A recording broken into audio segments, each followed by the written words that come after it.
पहली property. Second property है bleaching powder is soluble in cold water. Bleaching powder जो है वो ठंडे पानी में मिक्स हो जाता है, अच्छे से घुल जाता है। The small insoluble portion always left behind is the lime present in it. तो ब्लीचिंग पाउडर में थोड़ा सा पोर्शन ऐसा होता है जो घुल नहीं पाता उसमें, तो वो जो इनसॉल्युबल पोर्शन होता है ना उसको हम बोल देते हैं लाइम। उसको लाइम, पेज नंबर 36 पर, उसको हम बोल देते हैं लाइम। लाइम क्या है? कैल्शियम ऑक्साइड, CaO, उसी को लाइम बोला जाता है। Third property, bleaching powder reacts with dilute acids to produce chlorine. तो ब्लीचिंग पाउडर जो है वो डाइल्यूट एसिड्स के साथ, देखिए रिएक्शन होता ही डाइल्यूट एसिड्स के साथ है, कंसनट्रेटेड के साथ कोई रिएक्शन नहीं है। तो ब्लीचिंग पाउडर जब डाइल्यूट एसिड्स के साथ रिएक्ट करता है तो क्लोरीन बनता है। तो ये है CaOCl2,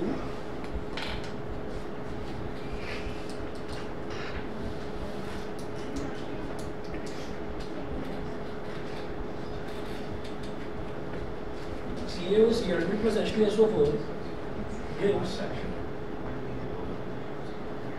CaOCl2 plus H2SO4 gives CaSO4 plus Cl2 plus water. CaSO4 plus Cl2 plus water. तो एक तो कैल्शियम सल्फेट मिल जाएगा, एक क्लोरीन मिल जाएगा और एक वाटर मिल जाएगा। तो ये एक प्रॉपर्टी होती है ब्लीचिंग पाउडर की। ब्लीचिंग पाउडर क्या है? Calcium oxychloride, CaOCl2, calcium oxychloride बोल देते हैं इसको। The chlorine produced by the action of a dilute acid on bleaching powder acts as a bleaching agent. Thus the real bleaching agent present in bleaching powder is chlorine. एक number का question है, आता जरूर है, बड़ा important है। यहाँ पर या तो एग्जाम में पूछा जाएगा, अगर एग्जाम में नहीं पूछा गया तो जो आपका वाइवा होगा टीचर उसमें जरूर पूछेंगे कि जो ब्लीचिंग पाउडर है, ब्लीचिंग पाउडर में एक्चुअली ब्लीचिंग एजेंट की तरह कौन काम करता है। ठीक है, वाइवा होता है 20 नंबर का, 20 नंबर का वाइवा होता है। ये आपका हो जाएगा जनवरी में या फरवरी में होगा। एक्सटर्नल प्रैक्टिकल स्टार्ट हो जाएंगे, प्रैक्टिकल करके दिखाना होगा। लेकिन बाहर से एग्जामिनर आता है वो उसमें डिवाइड करी जाती है चीज़ें। मैं बताता हूँ कि 5 नंबर का जो आपका रिटर्न वर्क है और जो आप प्रैक्टिकल करेंगे, प्रैक्टिकल एग्जाम जो होता है 5 नंबर, तो वो होता है। 5 नंबर जो है वो आपकी फाइल प्रिपरेशन के, जो आप फाइल बनाते हैं उसमें जनरली 5 में से 5 ही दे देते हैं स्कूल के टीचर, बस बना देना फाइल। ये नहीं कि फाइल ही नहीं बनी सर प्लीज़ देख लो, कृपा करो, है ना, ये नहीं, फाइल बना कर दे देना। अब वो जो 10 नंबर है उस 10 नंबर में भाई टोटली वो एक्सटर्नल एग्जामिनर के हाथ में है। वो आपसे क्वेश्चन पूछेगा, आप क्या जवाब देते हैं उसी पर नंबर मिलेंगे। ठीक है ना। तो कुछ रहता है ऐसा कि जो स्कूल के टीचर हैं कई बार रिक्वेस्ट कर लेते हैं कि सर ज़रा देख लो, और अगर मान लीजिए कहीं ये केंद्रीय विद्यालय वाले अगर आ गए तो वो खतरनाक टीचर होते हैं, सुनते नहीं है किसी की। तो अगर वो आ गए तो वो तो सीधा सीधा कि जी मैं अपना काम अपने हिसाब से करूँगा, मुझे मत बताओ क्या करना है। तो वो तो जो सवाल पूछेंगे उसका जवाब दोगे तो नंबर मिलेंगे, नहीं तो नंबर नहीं देंगे। ठीक है। और आप अभी भी अपने सीनियर से पूछ सकते हैं, आपको बता देंगे कि मेरे प्रैक्टिकल में नंबर कम रह गए। हाँ, तो वो इत्तेफाक होगा कि टीचर अच्छा हो गया होगा, वो टीचर अच्छा आ गया होगा। कई स्कूल्स में ऐसा है कि टीचर खतरनाक है। हाँ जी, कुछ पूछ रहे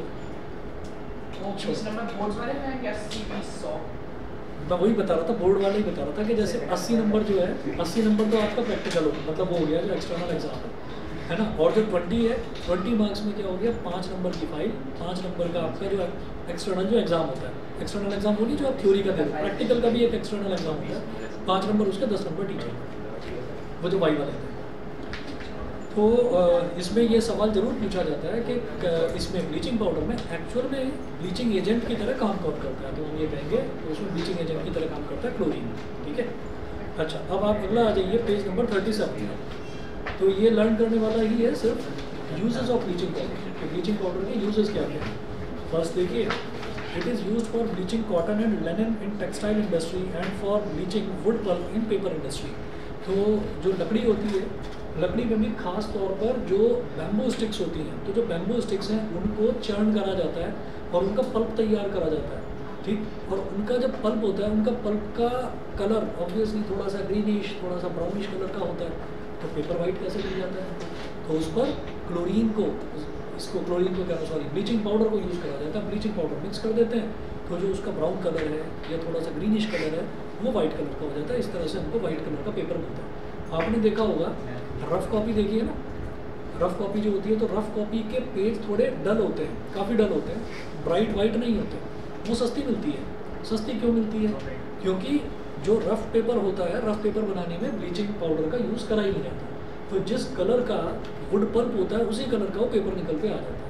तो जनरली मैथ्स वगैरह के क्वेश्चन जिन बच्चों को ज़्यादा प्रैक्टिस करने होते हैं तो वो रफ कॉपी ले लेते हैं, ठीक है। अब रफ कॉपी का आप लोगों से तो कोई ताल्लुक नहीं होगा क्योंकि आप लोग तो मैथ्स के क्वेश्चन प्रैक्टिस करते नहीं हो, तो इसलिए थोड़ी अजीब सी बात लग रही होगी ना रफ नोट को। ये क्या होती है, ये कहाँ पाई जाती है? देखिए नालायक करके पढ़ाई उड़ाई में दिमाग नहीं है, बिल्कुल हर टाइम मोबाइल में और पढ़ी हुई है। पढ़ी हुई है, अभी वो बोल रहे भी नहीं समझ में आ रहा। सर ये भी पढ़ा हुआ है घर में। हाँ मैं करवाऊंगा ना, अभी पहले ये कंप्लीट करा था। सेकंड देखिएगा, it is used in laundry for bleaching clothes. तो लॉन्ड्री में क्लोथ्स को ब्लीच करने के तो काम आता ही है, ठीक है। थर्ड है, it is used for disinfecting drinking water supply. तो जो ड्रिंकिंग वाटर होता है उसको साफ करने के भी काम आता है। फोर्थ है, it is used in the manufacture of chloroform बनाने के काम आता है, बेहोशी की दवाई। फिफ्थ है, it is used for making wool unshrinkable. जो वुलन क्लॉथ्स होते हैं ना, तो वो कई बार क्या है कि भाई पानी में भीग जाते हैं या हमने ढंग से धोया नहीं तो वो श्रिंक कर जाते हैं, तो उनको अनश्रिंकेबल बनाने के लिए भी ब्लीचिंग पाउडर का यूज़ करा जाता है। Sixth, it is used as an oxidising agent in chemical industries. Chemical industries में ऑक्सीडाइजिंग एजेंट की तरह ये काम करता है। क्यों? क्योंकि ऑक्सीजन होती है ना इसमें, तो anything which can provide oxygen for any reaction is called oxidising agent, ठीक। अब आ जाइए प्लास्टर ऑफ पेरिस, पीओपी, जो घरों में, हाँ ब्लीचिंग का क्या मतलब है वैसे? कपड़ों को सफ़ेदी की चमका ज़्यादा। अच्छा, निर्मा। तो प्लास्टर ऑफ पेरिस जो है, प्लास्टर ऑफ पेरिस वही होता है जो घरों में डिज़ाइन वगैरह, छतों पर जो डिज़ाइन वगैरह बनवा लेते हैं वो करवाने के लिए, ठीक है। यहाँ कुछ नहीं बन रहा है ऐसे ही। तो प्लास्टर ऑफ पेरिस जो है, प्लास्टर ऑफ पेरिस का दूसरा काम पता होगा कि जब एक्सीडेंट वगैरह हो जाता है, हड्डी टूट जाती है, तो उसको क्या होता है, जो ऑर्थोपेडिशियन होता है, अगर नॉर्मली बस एक जगह से या दो जगह से हड्डी टूटी है तो वो क्या करते हैं कि उसको सेट कर देते हैं, एक्सरे वगैरह देखकर उसको देख लेते हैं, जहाँ से टूटी है उसी जगह पर फिक्स कर देते हैं, और फिक्स करने के बाद उस पर बैंडेज वगैरह करके और फिर प्लास्टर ऑफ पेरिस लपेट देते हैं। प्लास्टर ऑफ पेरिस लपेटने का फ़ायदा क्या होता है कि ये जो है आपके हाथ को कहीं पर भी मूव नहीं होने देगा। तो अगर मान लीजिए हाथ पर चोट भी लगेगी तो वो ऊपर प्लास्टर ऑफ पेरिस पर लगेगी, अंदर तक चोट पहुँचेगी नहीं, क्योंकि आइडिया ये होता है कि आपको बोन को बिल्कुल स्ट्रेट पोजीशन में रखना है। जब बोन स्ट्रेट रहेगी तो धीरे धीरे करके उसके जो टिश्यूज़ हैं वो जुड़ कर बोन्स को जोड़ते हैं, ठीक है। तो प्लास्टर ऑफ पेरिस का बहुत इंपॉर्टेंट ये यूज़ होता है ऑर्थोपेडिक्स में। ऑर्थोपेडिक्स समझ रहे हैं ना, हड्डियों में। It is calcium sulphate hemihydrate. Hemi का मतलब समझ जाना, जैसे स्फीयर होता है ना, स्फीयर के आधे स्फीयर को क्या बोल देते हैं, हेमी स्फीयर। वही है हेमीहाइड्रेट, मतलब पानी का आधा मॉलिक्यूल लेना मेरे को, आधा मॉलिक्यूल, ठीक। अभी जो आधा मॉलिक्यूल है वो एक्चुअल में एग्जिस्ट कैसे करेगा ये तो समझ में आएगा नहीं, अभी रिएक्शन के थ्रू आ जाएगा समझ। तो हम ये कहेंगे the formula of plaster of Paris is CaSO4.12H2O। तो कुछ नहीं है, कैल्शियम सल्फेट है, कैल्शियम सल्फेट है। और कैल्शियम सल्फेट कैसे मिलेगा? कैल्शियम सल्फेट ये मिल रहा है ब्लीचिंग पाउडर से, कैल्शियम सल्फेट मिल रहा है ना। बस कैल्शियम सल्फेट में क्या करना है, पानी का आधा मॉलिक्यूल मिक्स कर देना। अब वो जब पानी का आधा मॉलिक्यूल मिक्स होगा वो कंपाउंड नहीं बनाएगा, वो उसके साथ बस एक मिक्सचर तैयार कर लेगा, यानी कि वो उसके साथ रहेगा। उसके साथ रहेगा तो क्या बना देगा, वाटर ऑफ क्रिस्टलाइजेशन बना देगा, जैसे कि Na2CO3.10H2O हमने देखा था, ठीक है। ये किसमें देखा था, बेकिंग सोडा में, ठीक है। तो Na2CO3.10H2O ये जो था, जो डॉट करके जो हम वाटर के कुछ मॉलिक्यूल्स लिख देते हैं, उसमें कितने मॉलिक्यूल थे, 10। तो 10H2O था उसमें, वाटर ऑफ क्रिस्टलाइजेशन यहाँ पर आधा मॉलिक्यूल चाहिए, बस इतना। तो देखिएगा, the name plaster of Paris came from the fact that it was first of all made by heated gypsum which was mainly found in Paris. तो इसको जिप्सम को गर्म करके बनाया गया था सबसे पहले, और ये मिला कहाँ पर था, सबसे पहले ये मिला था पेरिस में। पानी चाहिए, पानी है भाई, देखना बॉटल रखी थी नहीं है, अभी ला। तो ये प्लास्टर ऑफ पेरिस सबसे पहले मिला ही पेरिस में था।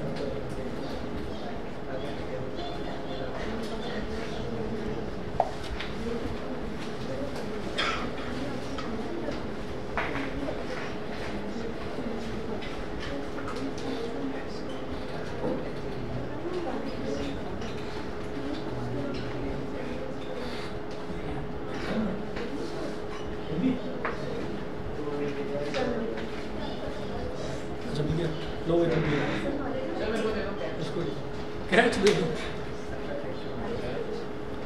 कह रहा मेरे को दे दो कैच।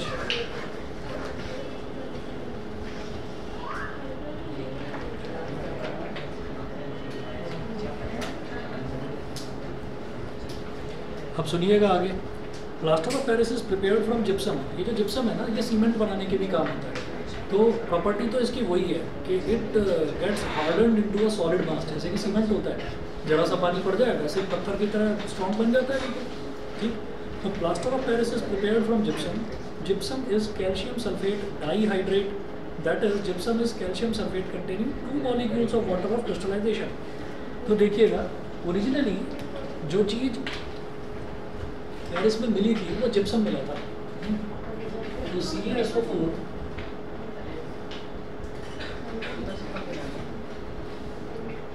.2H2O, ये जो है इसको बोलते हैं जिप्सम। CaSO4 .2H2O यानी कि कैल्शियम सल्फेट है मेरे पास। कैल्शियम सल्फेट को एक टेस्ट ट्यूब में डाल रखा है और उसके अंदर 2 मॉलिक्यूल वाटर के मिक्स कर रखे हैं। उसके साथ वो कंपाउंड नहीं बनाएगा, बस वाटर उसके साथ मिक्स रहेगा, ठीक है।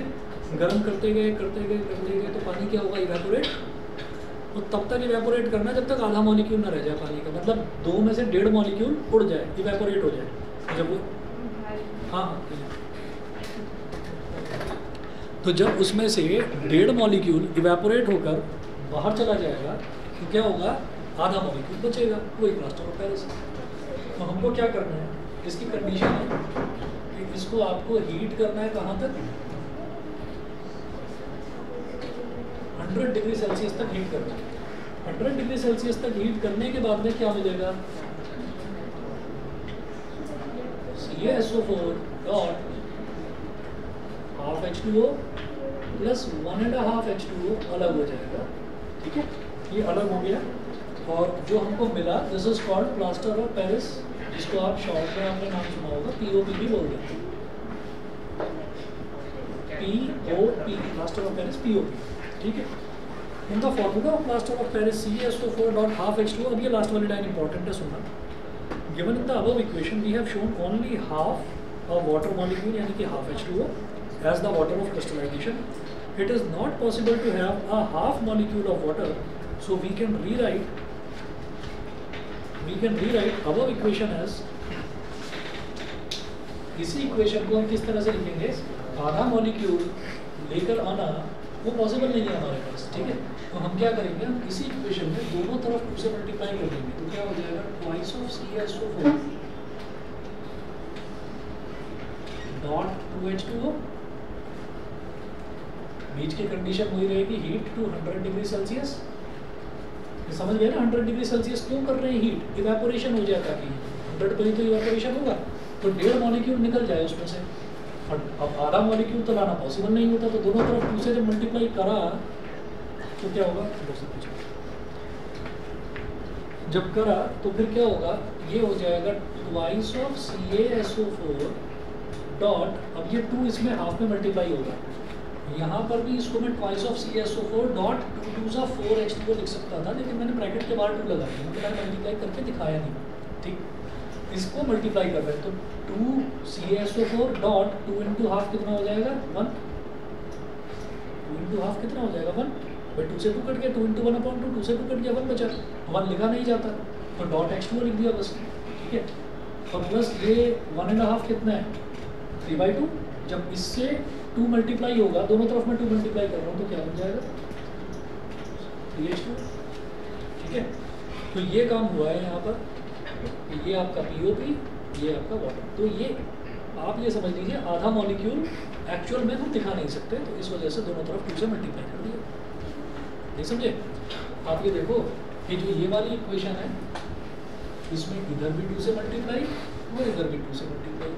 जैसे मैथ्स में होता है, दोनों तरफ सेम नंबर से मल्टीप्लाई कर सकते हैं, ऐसे इधर भी कर दिया। अब 2 × CaSO4 तो 2 CaSO4 हो गया, और 2 × 1/2 क्या हो गया, 1 लिख दो, वैसे 1 लिखने की जरूरत नहीं होती, मतलब 1 मॉलिक्यूल हो गया वाटर ऑफ क्रिस्टलाइजेशन का, ठीक है। अब 2 × 1:1/2 कितना होता है, 3/2। तो जब 2 × 3/2 करेंगे तो 2 से 2 कट गया, तो 3 हो गया, ये वाला। इसको करा दिया अंदर मल्टीप्लाई, चाहे तो कर लो, करोगे तो ऐसे लिख दोगे 2CaSO4 डॉट 4H2। इसको ज़रूरत करने की ये थी कि आधा मॉलिक्यूल प्रैक्टिकली अवेलेबल नहीं होता, प्रैक्टिकली हमें मिल नहीं पाता आधा मॉलिक्यूल, ठीक है। तो प्रैक्टिकली नहीं मिल पाएगा तो ये पीओपी ना स्टेबल नहीं रहेगा। मैं चाहूँगा कि मुझे पीओपी स्टेबल मिले। स्टेबल का मतलब क्या है भाई, उसका घोल तो तैयार कर पाऊँ ताकि मैं उसको कहीं लगा पाऊँ पीओपी को। तो जब वो स्टेबल ही नहीं है तो इसका मतलब वो बनेगा और बनते ही जम जाएगा। पीओपी बनेगा और बनते ही जम जाएगा। पीओपी अगर हम कहीं मार्केट में लेने जाएँ 1 किलो 2 किलो 3 किलो, कई बार घर में किसी चीज़ की ज़रूरत होती है तो पीओपी मंगा लेते हैं, कहीं दीवार टूट गई या कुछ बात हो गई तो वो पीओपी ले आते हैं। तो उसको आप खुद भी कर सकते हैं, थोड़ा सा आपने किसी कंटेनर में लिया, पानी मिक्स करा और लगा दिया कहीं पर, ठीक है ना। मैं भी यहाँ लगाने की सोच रहा था, टूट गया था इधर से ये वायर, इसकी रॉड टूटी हुई है। मैं भी लगाने की सोच रहा था लेकिन अंदर से ईंट और निकल के आ गई तो फिर मैंने कहा बुलाना पड़ेगा, तो बिल्डर की पोल खुल गई थी थोड़ी सी। तो चलिए ठीक है, ये हो गया twice of CaSO4 dot 1H2। समझ में आ गया? हाँ क्लियर है? चलो आगे चलिए जी। अब इसके बाद प्रॉपर्टीज़ देखिए जी प्लास्टर ऑफ पेरिस की। तो प्रॉपर्टीज़ क्या क्या हैं? पहली है plaster of Paris is a white powder. चलिए जी, एक प्रॉपर्टी तो ये है कि वाइट कलर का होता है। दूसरी, it has a very remarkable property of setting down into a hard mass on waiting with water. पानी में गीला अगर इसको कर देंगे तो ये हार्ड मास में सेटल डाउन हो जाते हैं, ठीक है। अच्छा, अब CaSO4 dot half H2O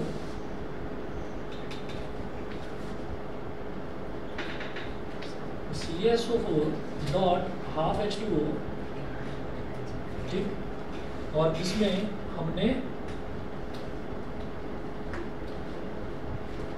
1.5 H2O ये ऐड कर दिया। मतलब मैं इसी रिएक्शन को, ये वाला जो रिएक्शन आया था, मैं इसी रिएक्शन को इधर लेफ्ट हैंड साइड पे लिख रहा हूँ प्रोडक्ट्स में। मुझे मिलेगा क्या? तो मिल जाएगा CaSO4 डॉट 2H2, ठीक है। आप कहोगे यार ये क्या है, अभी बताता हूँ।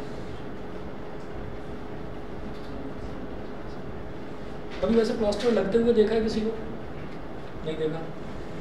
क्या होता है कि डॉक्टर जो है ना, मतलब रबर की भी एक हाई क्वालिटी आती है, काफ़ी मोटी रबर होती है कि वो जले ना किसी चीज़ से। तो वो जो रबर होती है, उस रबर के ग्लव्स पहनकर और फिर उसके बाद जो है वो पूरा जो है वो लगाते हैं। पूरा तो बैंडेज हो गया, अंदर तो पट्टी बांध दी जाती है। हड्डी को जोड़ने के बाद अंदर तो पट्टी बांध दी जाती है और फिर उसके ऊपर हाथ से, और कई लोग क्या करते हैं कि उनके पास में एक स्टिक जैसी कोई चीज़ होती है तो उस पर लपेट कर उसको धीरे धीरे ऐसे लगाते हैं, टच नहीं कर सकते। क्यों? क्योंकि भाई 100 डिग्री सेल्सियस पर होता है। 100 डिग्री सेल्सियस पर है तो उसमें से पानी जो है उसके 1.5 मॉलिक्यूल यानी कि 1.5 मॉलिक्यूल निकलने लगते हैं। जब वो निकलने लगते हैं तो वो हमारे पास प्लास्टर ऑफ पेरिस आ जाता है, यानी कि वो एक सेमी सॉलिड या सेमी लिक्विड फॉर्म में होता है। अब आप उसको ठंडा कर दो। ठंडा करने का मतलब क्या है? वो जिस गैस के बर्नर पर रखा है उसको बंद कर दो तो वापस जो है वापस ही बन जाएगा जिप्सम। तो जो प्लास्टर ऑफ पेरिस होता है ना, तो प्लास्टर ऑफ पेरिस हमारे हाथ पर लगाया जाता है या पैर पर लगाया जाता है, जहाँ पर भी हड्डी टूटती है वहाँ पर प्लास्टर ऑफ पेरिस लपेटा जाता है। लेकिन उसके बाद जब वो ठंडा हो जाता है तब वो प्लास्टर नहीं रहा, तब वो जिप्सम है। समझ गए? तो वो जो सेटल हो जाता है ना, हार्ड मास में जो कन्वर्ट हो जाता है, दैट इज जिप्सम। वो जिप्सम है। जब वो प्लास्टर अगर लग रहा होगा, शरीर पे लग गया हमारे, हाँ, तो वो जला देता है वहाँ पर, वो जला देता है। तो इसीलिए प्लास्टर लगने से पहले क्या होता है कि पहले पूरे पर पट्टी पूरे पर लगाई जाती है, पट्टी बांधी जाती है, सीधा हाथ पर नहीं लगाते है ना। पता चला जी हड्डी तो जुड़ गई, जो है वो जल गया। तो for this reason plaster of Paris should be stored in a moisture proof container. इसी वजह से प्लास्टर ऑफ पेरिस को मॉइस्चर प्रूफ कंटेनर में रखा जाता है, क्योंकि वाटर के कांटेक्ट में आते ही it gets converted into a solid mass. वो जो सॉलिड मास होता है दैट इज कॉल्ड जिप्सम। ठीक, हाँ जी। अब फटाफट से इसके यूजेस देखिए। It is used in hospitals for setting fractured bones in the right position to ensure correct healing. It keeps the fractured bone straight. जो भी हड्डी जहाँ से टूटी है उसको सीधा रखता है। Second, it is used for making casts in dentistry. Casts क्या होता है कि अगर मान लीजिए हमारा कोई दांत खराब हो गया है या खराब होने वाला है, उसमें कहीं प्लाग लग गया है, कोई कीड़ा वगैरह लग गया है, तो वो क्या करते हैं कि वो आपको एक ना वाइट कलर का एक वो बनाकर दे देते हैं, गोला सा बनाकर दे देते हैं और कहते हैं इसको अपने दांतों के बीच में दबा दो। ऐसे हम दबाते हैं तो होता क्या है कि हमारे जो दांत है उसका इंप्रेशन आ जाता है। भाई किसी के दांत सीधे होते हैं, किसी के लंबे होते हैं, किसी के टेढ़े होते हैं, तो उसी हिसाब से उसके दांत का जो मतलब आर्टिफिशियल टूथ बनाया जाता है वो उसी हिसाब से बनाता है। तो वो दांत के अंदर लगा देते हैं और फिर उसके बाद में कहते हैं 1 मिनट बाद आप मुँह खोल देना। 1 मिनट बाद मुँह खोलते हैं, वो निकाल लेते हैं, उसको कहते हैं अब इम्प्रेशन आ गया आपके दांत का। फिर उसी हिसाब से वो बना लेते हैं जो डेंटिस्ट होते हैं। तो this is called cast in dentistry. Cast का मतलब क्या है, वो जो एक गोला सा होता है उसका, वो उसको दे देते हैं, सॉफ्ट सा होता है, उसको मुंह के अंदर दबाते हैं, निकाल कर दे देते हैं। फिर फोर्थ है, सॉरी थर्ड है, it is use as a fire proofing material. Fire proofing material की तरह भी ये काम करता है। फोर्थ है, it is use in chemistry laboratories for sealing air gaps in apparatus where air tight arrangement is required. अगर कहीं पर एयर टाइट अरेंजमेंट उनको ज़रूरत है तो वहाँ पर भी साइडों में आप क्या करते हैं, प्लास्टर ऑफ पेरिस जो है वो लगा देते हैं। फिफ्थ है, it is use for making surfaces like the walls of a house smooth before painting them and for making ornamental designs on the ceiling of houses and other buildings। तो देखा होगा ना घरों में, जैसे ये ऊपर गोल सा लगा हुआ है, इस पर गोल गोल गोल गोल ऐसे कुछ डिज़ाइन है, फूल पत्ती वगैरह बनवा लेते हैं वो वाली। अच्छा जी, इसके बाद जो अगला है water of crystallisation hydrated salts. ये डायरेक्ट क्वेश्चन पूछा ही नहीं जाएगा क्योंकि सिलेबस में ही है, तो इसको छोड़ दीजिए, ये चैप्टर आपका कंप्लीट है।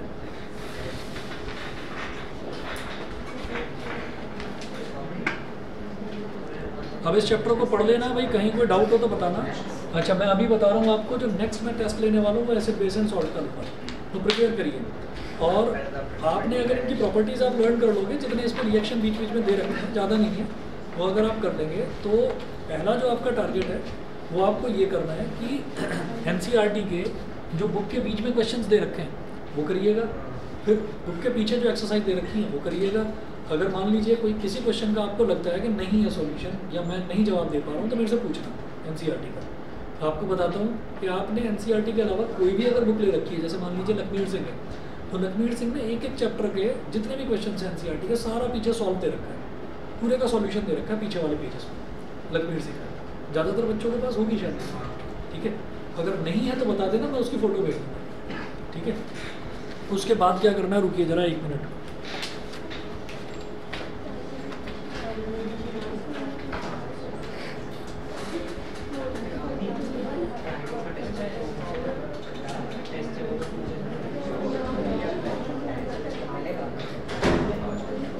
इसके बाद जो है ना, ये वाली बुक है ऑल इन वन, जो मैंने आपको बताया था ऑल इन वन बुक, थोड़ी सी मोटी है, टेंशन मत लेना। इसकी मोटाई किस चीज़ की है वो बताता हूँ अभी।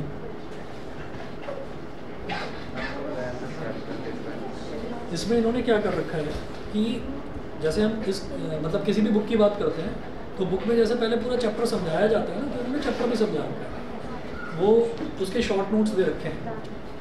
हालांकि उसकी ज़रूरत आपको पड़ेगी, ये नोट्स आपके पास नहीं। अब जैसे हम ये पहला शुरुआत का देखते हैं, ये कंटेंट्स है, chemical reactions and equations, acid basis and salts, metals and non metals. तो हमारा पहला काम क्या है किसी भी चैप्टर को पढ़ने का, जैसे एसिड बेस एंड सॉल्ट हो गया, नोट्स आपके पास हैं, पहले तो नोट्स को लर्न कर लो, ठीक है। वो करने के बाद में फिर अब आपको अपने आप को चेक करना है। कैसे? पहले NCERT के इंडेक्स क्वेश्चंस देखेंगे, फिर देखेंगे बाद वाली एक्सरसाइज, जो पीछे एक्सरसाइज दे रखी है वो कर लोगे। उसके बाद में आपको क्या करना है, फिर ये उठा लेना, पेज नंबर 28 पर है, इस पर acids bases and salts all in one में। मैं आपको 3 नाम बताए थे, तो ऑल इन वन था, एक टुगेदर था, एक और बताया था, तो कोई भी आप ले लेना चलेगा, ज़रूरी नहीं है कि यही लेनी है। अब ये देखिएगा, इसमें जो बच्चे अभी ऑफलाइन है वो तो अच्छे से देख पाएंगे। जैसे ये एसिड्स बेसिस एंड सॉल्ट्स, ये शुरुआत में जैसे दे रखा है, तो यहाँ से स्टार्ट करके इन्होंने सारी प्रॉपर्टीज़, ये सारी एसिड्स की प्रॉपर्टीज़ है, फिर आगे बेसिस की प्रॉपर्टीज़ है, फिर उसके बाद pH क्या है, ओल्फैक्टरी, ये इंडिकेटर, सिंथेटिक इंडिकेटर, ये सब शॉर्ट में समझा रखा है रिवीजन के लिए। तो ये सब कुछ करने के बाद ये वॉशिंग सोडा, इसमें भी लास्ट टॉपिक देखो क्या, वाटर ऑफ क्रिस्टलाइजेशन, जो आपको नहीं करना, वाटर ऑफ क्रिस्टलाइजेशन नहीं करना, छोड़ देना, ये सिलेबस में नहीं करना। उसके बाद आ जाइए, फिर ये आ गया NCERT फोल्डर। NCERT फोल्डर में क्या है कि NCERT के सारे सॉल्यूशंस हैं, सारे क्वेश्चंस हैं, तो वो सब दे दिया है इन्होंने NCERT का। NCERT फोल्डर के बाद में देखिएगा, यहाँ से असली कहानी शुरू होती है, एग्जाम प्रैक्टिस, ये जो लिखा हुआ है ना, तो इसमें पहले ऑब्जेक्टिव टाइप क्वेश्चंस 1-1 नंबर वाले, तो कुछ तो इन्होंने अपनी तरफ से दे रखे हैं, और ज़्यादातर क्वेश्चंस जो हैं उसमें आप देखिएगा, इस वाले में क्योंकि 1 नंबर के उतने आते नहीं हैं, मैं आगे चलता हूँ, ये जरा हाँ, इस वाले चैप्टर में से शॉर्ट आंसर वाले ज़्यादा आते हैं, तो ये शॉर्ट आंसर वाले 3 नंबर के क्वेश्चंस। तो जैसे क्वेश्चन नंबर 1 तो इन्होंने अपनी तरफ से दिया है, जैसे कोई पब्लिशर होता है तो उसके राइटर्स होते हैं ना, तो जिन्होंने बुक लिखी है तो उन्होंने अपनी तरफ से कहा कि ये क्वेश्चन इंपॉर्टेंट है, तो ये क्वेश्चन तो उन्होंने अपनी तरफ से इंपॉर्टेंट बता दिया। दूसरा ये लिखा है CBSE 2014, ठीक है। तो इस क्वेश्चन को देख के अच्छा चलिए मैं जरा एक बार बताता हूँ, मैं एक बार पढ़कर सुनाता हूँ, और आप जब पढ़ेंगे नोट्स पढ़ने के बाद में तो आपका कॉन्फिडेंस बढ़ेगा, आपको लगेगा कि हाँ मेरे को चैप्टर थोड़ा थोड़ा आने लगा है। How the following substances will dissociate to produce ions in their solutions. सबसे पहले उन्होंने बोला hydrochloric acid. Hydrochloric acid dissociate कैसे होगा, तो मैं कहूँगा HCl लिखना है।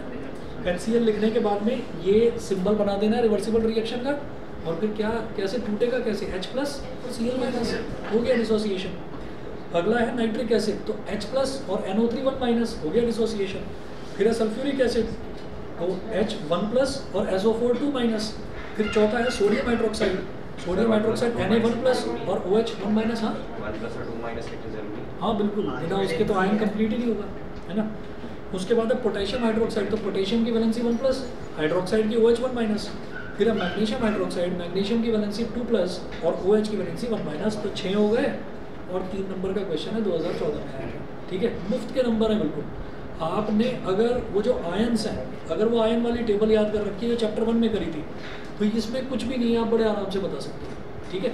लेकिन एक बार पढ़कर जाना ज़रूरी है, और जब स्कूल में प्री बोर्ड का भी एग्ज़ाम बनेगा या जो मिड टर्म बनाएंगे टीचर बनाएंगे इसी में से, क्योंकि ऑल इन वन फेवरेट है बच्चों की, टीचर्स की, और आज से नहीं सालों साल से चली आ रही है। उसके बाद देखिए अगला क्वेश्चन है, अगला क्वेश्चन 2015 में आया है। Antacid tablets are used by a person suffering from acidity.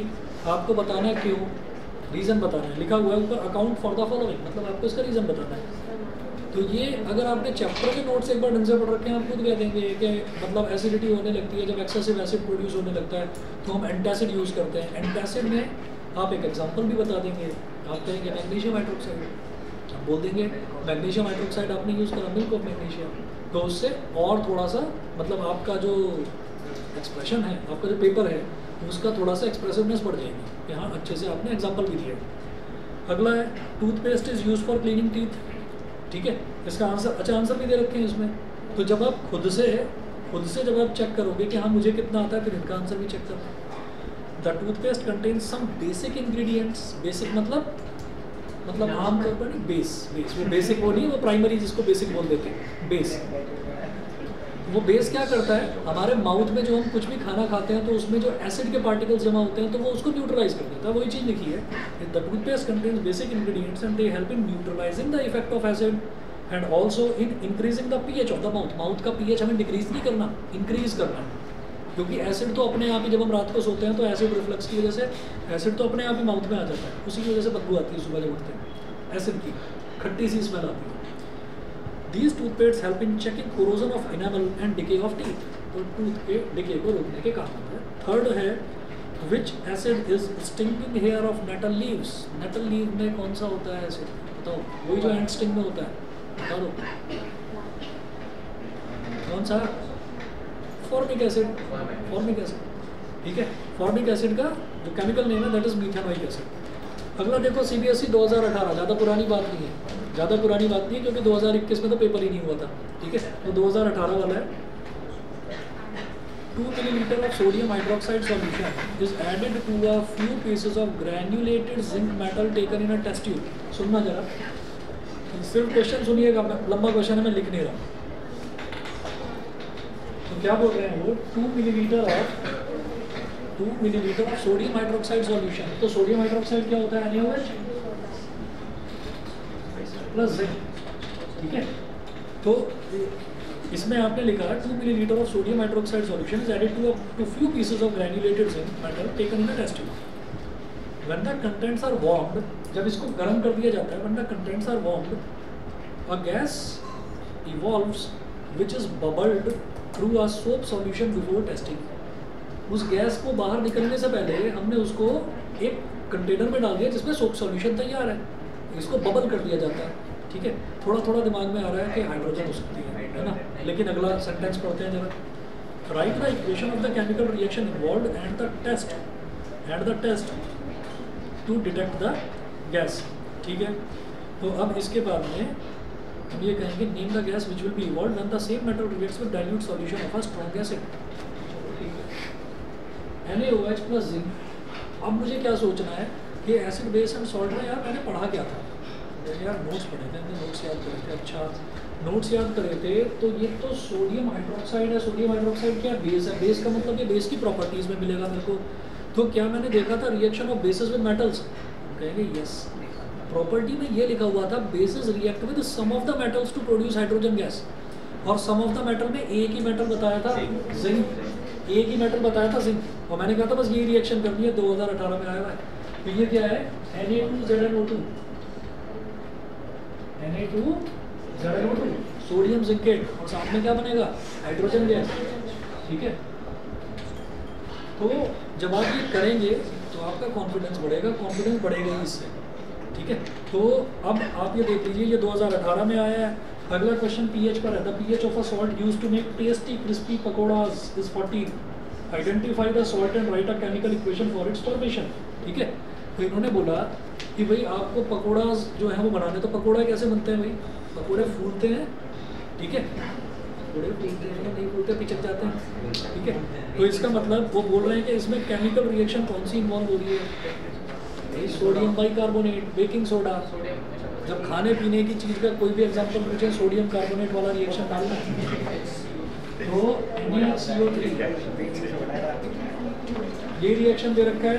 NaCO3 को जब गर्म करेंगे तो Na2CO3 plus H2O plus carbon dioxide बनेगा,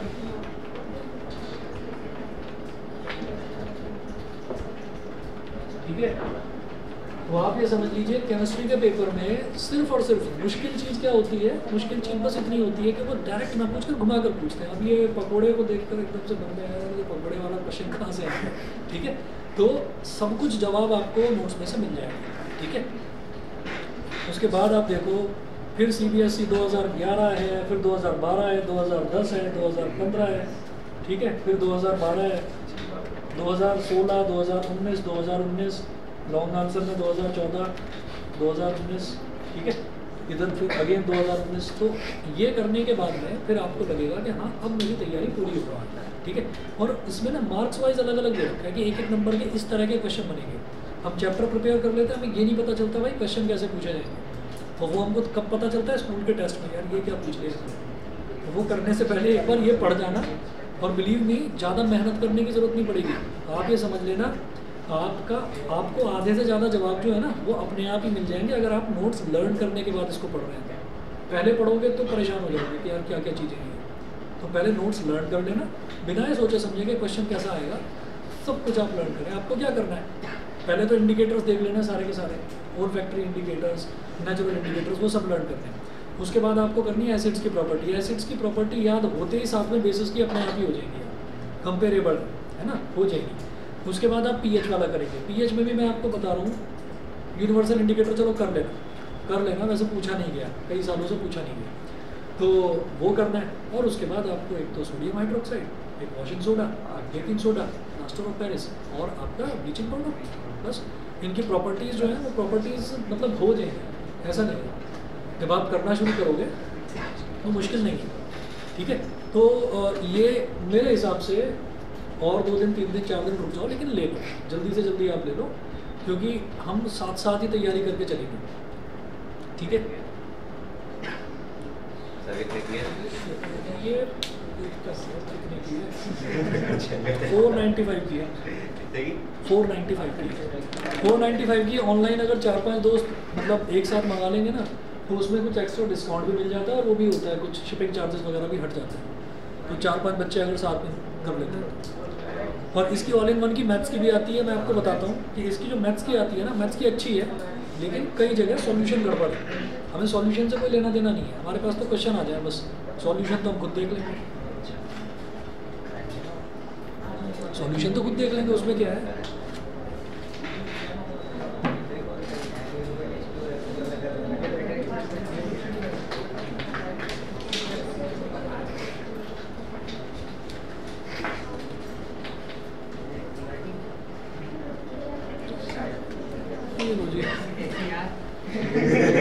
अच्छा मैंने मैंने बोला था बस 2 ही बच्चे आए टेस्ट देने, कई बच्चे ऐसे थे जिन्होंने टेस्ट नहीं दिया, तुमने भी नहीं दिया नहीं, और भी कुछ बच्चे थे जिन्होंने टेस्ट नहीं दिया, आए ही नहीं आप लोग। और सर आज आप इनकी तारीफ कर रहे थे फर्स्ट बैच में। हाँ आज आप इनकी तारीफ कर रहे थे फर्स्ट बैच में। हाँ तो तारीफ के काबिल तो हैं ही कुछ बच्चे।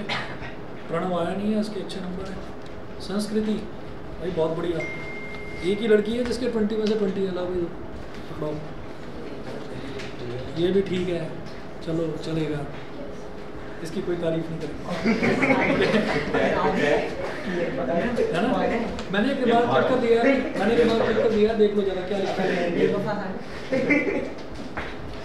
पता है क्या है, एक काम बस करना, तुम ना थोड़ा मिक्स कर देते हो चीज़ों को, थोड़ा सा स्पेस लिया करो, कोई दिक्कत नहीं है, मैं एक्स्ट्रा शीट ले लूँगा, ठीक है ना।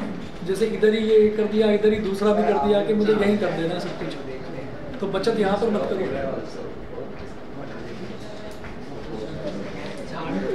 ये पता है किस चीज़ का नतीजा है, ये मोबाइल में घुसे रहने का नतीजा है। आदित्य त्यागी दो भाई। नहीं भाई ऐसे अच्छा करा है। पता है बात ये है कि इसने पूरा नहीं करा, लेकिन जितना करा वो ठीक करा।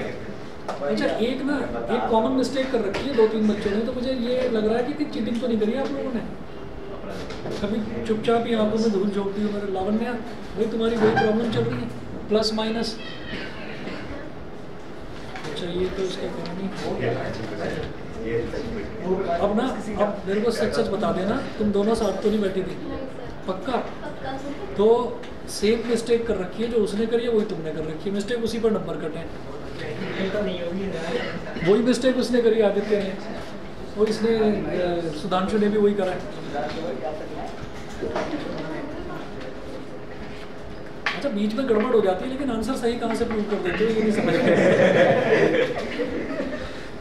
सर ये भी स्पेशल है, श्रेष्ठ बनाया भाई, बहुत बढ़िया कर रखा है। किधर है?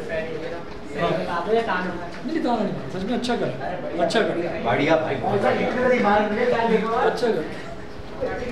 सर ने आदिशे के दिमाग से भर दी।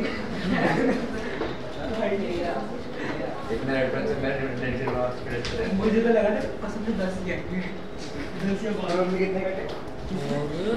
तुमने दिया नहीं था सर, एक दिन या क्वेश्चन तुमने तो बताया था, तुमने भी नहीं दिया टेस्ट, तुम्हारे भी एग्जाम्स। अच्छा लास्ट वाले में पास में क्या? हाँ लास्ट वाला सही कर रखा है, तो ने छोड़े थे मुझे टाइम के चक्कर में। ठीक है ठीक है। और तुम लोग तो आ सकते थे, वेडनेसडे को तो गए, ठीक है देख लो, फिर वेडनेसडे के नेक्स्ट डे आपकी और इम्प्रूव करो भाई। सुबह आने से गड़बड़ कर रखा है क्या है?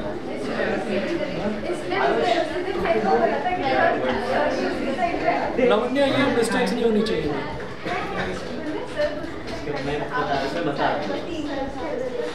और तुमने भी कुशाग्र अनुष्का नहीं दिया तुमने टेस्ट? सर मैं गया था। अरे तो आज तो आना चाहिए था। हाँ आज भी मैं बाहर था, 7 से 8 मेरा फ्लैट रहता है। अच्छा मुझे उसी दिन बता देते, परसों बता देते, मेरा प्लान रहेगा 7 से 8। तो आप चेंज करते हैं? और नहीं तो क्या, अलग टाइम दे देते, 6 बजे बुला लेता, 5 बजे बुला लेता।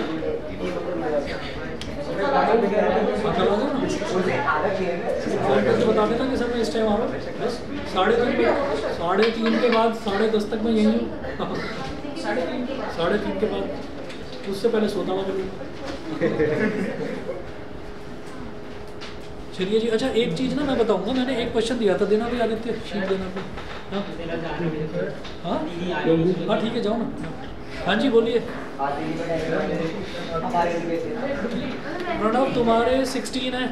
सर ये मार्क्स मुझे फ्राइडे को देना है, अच्छा होगा रिजल्ट आया था वेडनेसडे को। हाँ वेडनेसडे को आ जाओ, वेडनेसडे को दे दो। चलिए अब एक चीज़ सुन लो, कॉमनली जो बच्चों ने मिस्टेक करी है वो सुन लीजिए जरा। वो आगे वो गलती नहीं होनी चाहिए। सर मेरा उसने बहुत अच्छा करा है, तुमने भी अच्छा करा है, लेकिन उसने लिख कर बताइए, एक एक चीज़ एक्सप्लेन करिए। और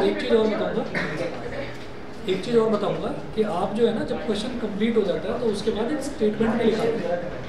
सुन लो जरा, क्वेश्चन कंप्लीट होने के बाद स्टेटमेंट में लिखा करो। जैसे मान लीजिए कहीं पर बोला है कि आपको ये ट्रायंगल ABC और DEF को सिमिलर प्रूव करना है, तो लास्ट में बस एक लाइन ही लिखनी है कि hence it is prove that triangle ABC is similar to triangle DEF। वो लिखकर उसको बॉक्स में एनक्लोज करो, फिर 2-3 लाइन छोड़ो, फिर आगे चलो। वो 2-3 लाइन छोड़ने का मतलब ये है, कई बार ना टीचर जल्दी जल्दी में चेक करते चले जाते हैं, उनको लगता है उसने दूसरा क्वेश्चन करा ही नहीं, अटेम्प्ट ही नहीं करा, जबकि आपने क्या है वो एक में एक घुसा कर रखा है, बस उसको पता ही नहीं चला। तो वो जो ये जो है ना ये इधर ही और इधर ही करना, एटलीस्ट लाइन ही ड्रॉ करो इसमें, ठीक है। तो वो महात्मा गांधी के प्रिंसिपल्स जो हैं वो पेपर में फॉलो मत करना कि पेपर बचाना है मेरे को, है ना, वो वहाँ नहीं करना।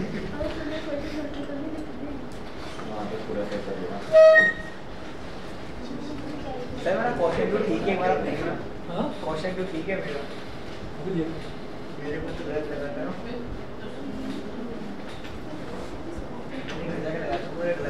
नहीं वो तो मैंने क्वेश्चन देखने के लिए एक नंबर काट देता, मैं फिगर नहीं बनाई तुमने, मैंने कहा था जबकि तब भी सर बनी हुई थी, मैंने छोड़ा आपका तो बनी हुई तो फिर 4 की भी थी, इसको क्यों बनाया, इसको क्यों बनाया, इसको क्यों बनाया। हाँ जी, क्वेश्चन नंबर 2 सुन लो, आप सुन लीजिए। एक तो सुधांशु और आदित्य, लावण्य, सिमर, ठीक है, और कौन था जिसने गड़बड़ करा था, नहीं बस आप ही लोग हैं। तो आप देखिएगा आप लोगों ने क्या क्या कर रखा है क्वेश्चन में, सेम जैसी जो मिस्टेक करी है वो सुन लो।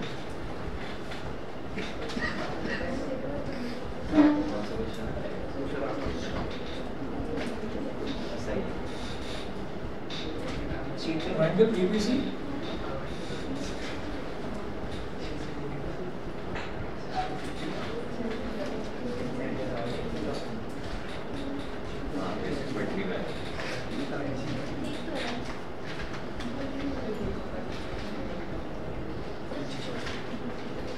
हाँ जी, इसमें देखिएगा यहाँ पर ना एक तो दे रखा है DE is parallel to AC, DE is parallel to AC, ठीक है, बड़ा बड़ा गोला बना लेना उस पर, वो मेन एग्जाम में वो गलती नहीं होनी चाहिए, ठीक है। DE is parallel to AC और दूसरा दे रखा है DF is parallel to AE। अब आप ये देखो, जब मुझे DE और AC पैरेलल दे रखा है तो मैं क्या करूँगा, सबसे पहले तो ये समझ में आ गया कि ये जो DE है और ये जो AC है ये कौन से ट्रायंगल में लाई कर रहा है, पूरे बड़े ट्रायंगल में BAC में, ठीक है। तो हम लिखेंगे in triangle BAC, triangle BAC में DE और AC पैरेलल दे रखा है, तो आप पहले DE है ना, तो आप D तक पहुंचो, तो BD अपॉन DA,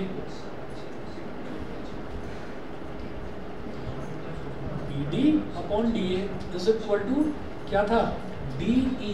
तो पहले मैं D तक पहुंचा ना, अब मैं E तक पहुंचूंगा, तो BE अपॉन EC। तो आप लोग गड़बड़ क्या करा है आप लोगों ने, वो सुन लीजिए। आप लोगों ने करा कि AD अपॉन DB, ठीक है, अगर मैं कहीं गलत हूँ तो बता देना, ठीक है। AD अपॉन DB यही करा है कि नहीं, देखो जरा बताओ भाई, देख लो AD अपॉन DB कर रखा है, AD अपॉन DB, ठीक है, कोई प्रॉब्लम नहीं है। भाई हमने BD अपॉन DA करने के बजाय हमने पलट कर लिख दिया AD अपॉन DB, तो भाई इसको तो पलट दो फिर, ठीक है, रुको तो सही। फिर ये जो EC है, फिर इसको भी पहले ये लिखो ना, EC अपॉन EB। अब गड़बड़ क्या करी कि ये वाला तो AD अपॉन DB लिख दिया, लेकिन ये वाला BE अपॉन EC लिखा, ये तो गलत हो गया ना, ये मिस्टेक है ना, इसी वजह से मैंने 3-4 कांटे लगा रखे हैं, ठीक। तो इस वजह से 3 नंबर आपके कटे हैं, नहीं तो 20 में से 20 थे, ठीक है। और तुमने उसके अलावा भी गड़बड़ करी है, ठीक है बेटा, देख लिया सुधांशु, आदित्य, हाँ अच्छा। तो और ये मिस्टेक जो है ना, ये मिस्टेक तुमने फिर DF is parallel to AE में भी कर दी। तो सच सच बता दो, किसी एक में से ही सबने कॉपी तो नहीं कर दिया। चलिए, ये जो टेस्ट हैं इसमें ज़रा ईमानदारी ही रखनी है, इसमें हमें बस ये देखना है कि इन टेस्ट के बहाने हमारी तैयारी हो जाएगी। किसी भी बच्चे को ह्यूमिलिएटेड फील करने की मतलब होने की ज़रूरत नहीं है कि भाई मेरे नंबर कम रह गए, क्या होगा क्या नहीं होगा, वो छोड़ो, यहाँ पर हम इम्प्रूव करने के लिए ही आ रहे हैं। तो आपको बस यही देखना है कि टेस्ट के बहाने आपकी तैयारी हो जाएगी। एटलीस्ट 1 घंटा 2 घंटा 3 घंटा पूरा चैप्टर पढ़ोगे तो सही, ठीक है ना। तो उसके बहाने तैयारी हो जाती है। ये जब एग्ज़ाम होगा ना स्कूल में तब आपको समझ में आएगा।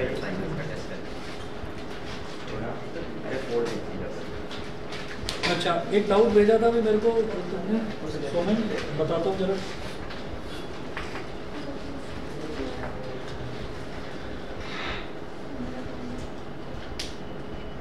ठीक है। अच्छा, कोई भी बच्चा मेरे से ये ना कहे कि सर मुझे टाइम कम मिला है। मैं आपको बता रहा हूँ कि ज़्यादा से ज़्यादा 6 दिन या 7 दिन के अंदर अंदर आपका टेस्ट होना एसिड बेस एंड सॉल्ट का।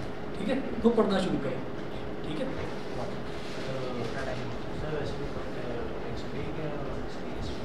भैया आप ये मान लो आज क्या तारीख है, 15 अगस्त के बाद। सर एक चैप्टर सर एग्जाम इस संडे को नहीं, सुनो तो सही क्या बोल रहे हो, मैं एक चैप्टर थोड़ी सी चैप्टर की। अरे यार पूरी बुक ले जाओ, कैसे बात करते हो, और ले जाओ। हाँ, पूरा चैप्टर चाहिए, 2 चैप्टर चाहिए, 3 चैप्टर चाहिए, 2-3 दिन में लौटा देना बस। लौटा देना 2-3 दिन में, है ना, क्योंकि मैं करवाऊंगा ना आगे, आपको क्वेश्चंस करवाऊंगा इसमें। वैसे मैं दूंगा सर 16 से एग्जाम है सर। अरे नहीं ना, ले लो, कोई ऐसी प्रॉब्लम थोड़ी है, उसमें क्या दिक्कत है। सर हाँ 16 से एग्जाम से हमारा सर 16 से एग्जाम से हमारा कस्टमर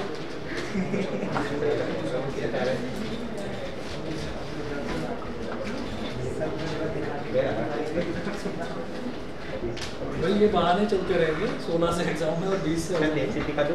हाँ सर डेट शीट दिखा दो। अरे मैंने मान लिया, मैं ये नहीं कह रहा कि मतलब आप झूठा बहाना लगा रहे हो, पर फिर भी कोशिश करो, अगर जिस दिन एग्जाम ना हो मेरे को बता देना कि इस दिन खत्म हो रहा है, उस दिन दे दूँगा टेस्ट। हाँ जी, ये कौन सा बोल रहे हो, ये सम ऑफ 2 डिजिट नंबर वाला। हाँ, ये क्वेश्चन नोट करो भाई सभी बच्चे।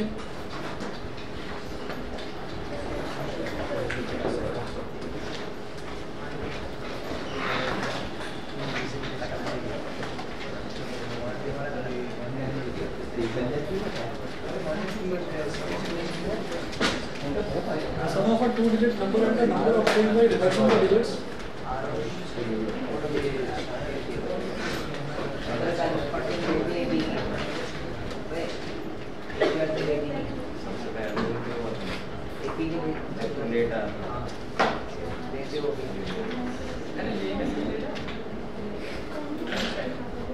And the number obtained by reversing the digits is 66.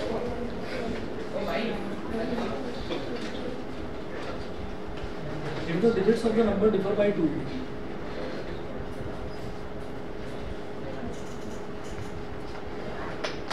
if the digits of the number,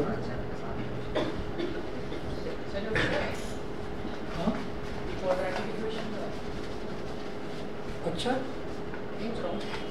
क्यों पूछ रहे हो, मत पूछो, पता चल जाना चाहिए था इतने में। भाई जब 2 डिजिट नंबर है तो 2 डिजिट नंबर क्वाड्रेटिक का तो नहीं होता क्वेश्चन, किसका होगा बताओ। If the digits of the number differ by 2, find the number. Find the number। 2-4 चीजें बिल्कुल दिमाग में ना रख कर बिठा लो कि जब मेरे को ये दिखाई दे रहा है कि भाई 2 डिजिट नंबर का क्वेश्चन है, तो इसका मतलब क्या है कि ये पेयर ऑफ लीनियर इक्वेशन का होगा, पहली चीज। दूसरा कि जब मेरे को अपस्ट्रीम डाउनस्ट्रीम समझ में आए, तो अपस्ट्रीम डाउनस्ट्रीम भी पेयर ऑफ लीनियर इक्वेशन का होता है, लेकिन कई केसेस में वो क्वाड्रेटिक का भी आ जाता है। तो फाइंड द नंबर।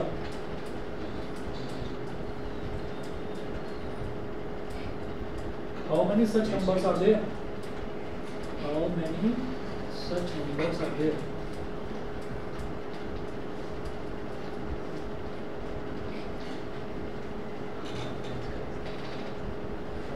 देखिए इन्होंने बोला था sum of a 2 digit number and the number obtained by reversing the digits. तो अब हमारी मर्जी है कि हम यूनिट्स डिजिट को x ले लें या टेंस डिजिट को x ले लें, वो हमारी मर्जी है। तो हमने कहा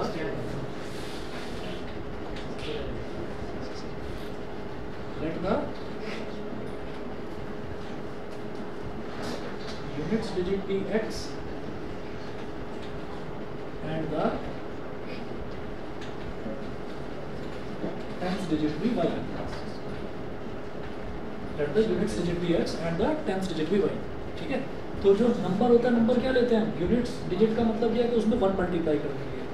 तो जो नंबर है, नंबर हो गया x into 1 plus tens digit क्या हो गया y इंटू 10। ठीक है बेटा, ये हो गया x प्लस 10y। ठीक, और जो number obtained by reversing it's digits उसको क्या बोल देते हैं, रिवर्स नंबर बोल देते हैं। तो इसको हम बोल देंगे रिवर्स नंबर। रिवर्स नंबर क्या हो जाएगा, x into 10 plus y into 1। ये क्या हो गया 10x प्लस y। तो वो बोल रहे हैं sum of a 2 digit number and the number obtained by reversing the digits. तो ये सीधा नंबर और उल्टा नंबर दोनों को ऐड करके क्या आ रहा है 66।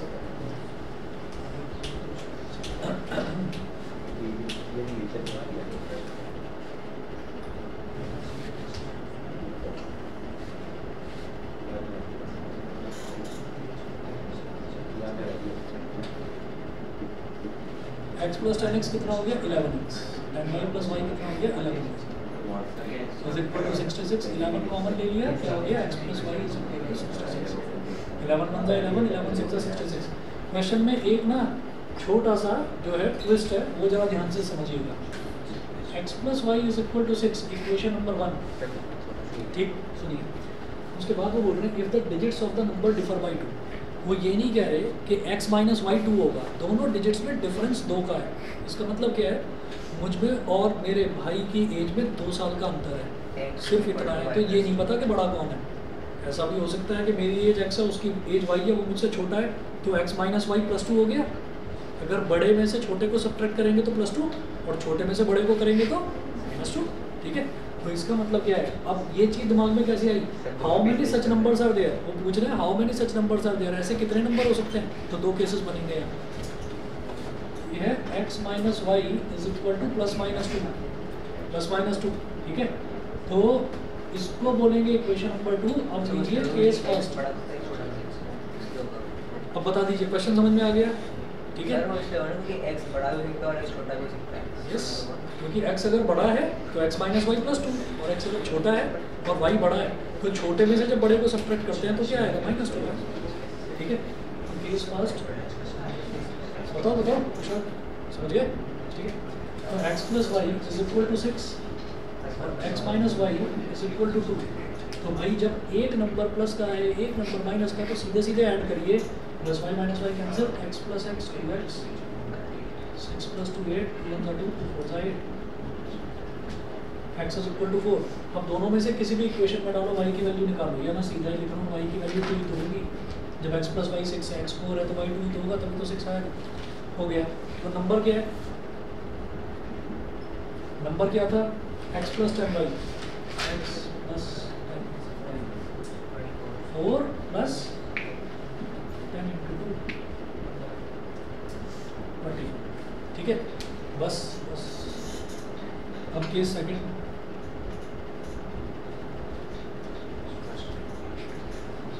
केस सेकंड देखिएगा, x plus y is equal to 6 और x minus y is equal to minus 2। फिर वही काम करना है, ऐड करना है दोनों को। ये कैंसिल आउट हो गया, x प्लस x 2x, और जब इसको ऐड करेंगे तो ये 4, 2 2 4। तो अब x की वैल्यू 2 आ गई, तो बताओ भाई y की वैल्यू कितनी आएगी 4, ठीक है। तो अब नंबर कितना हो गया, x plus 10y, x plus 10y, तो x कितना है 2 प्लस 10 इंटू 4, नंबर क्या हो गया 42, 24 या 42, समझ गए, ठीक है। तो बस इस वाले क्वेश्चन में ध्यान रखना कि जब ये बोल रहे हैं ना कि if the digits of the number differ by 2, differ by 2 का मतलब दोनों का अंतर 2 है, तो प्लस 2 भी ले सकते हैं, माइनस 2 भी ले सकते हैं, क्योंकि मुझे पता ही नहीं है कि x बड़ा है या y बड़ा है। इस वजह से इस क्वेश्चन में आप अटक रहे हैं, नहीं तो कुछ है नहीं। ऑनलाइन वाले समझ गए? यस। चलिए जी, ठीक है, ठीक है। फिर आज निकल करते हैं। अब आप सीरियसली करिए भाई तैयारी। एक हफ्ता मैक्सिमम आप समझ लीजिए, 15 तो नहीं, 16 या 17 तारीख को आपका इसका ऐसे बेसिक सॉल्व, ठीक। तो जब एग्जाम खत्म हो जाए तब देखिएगा,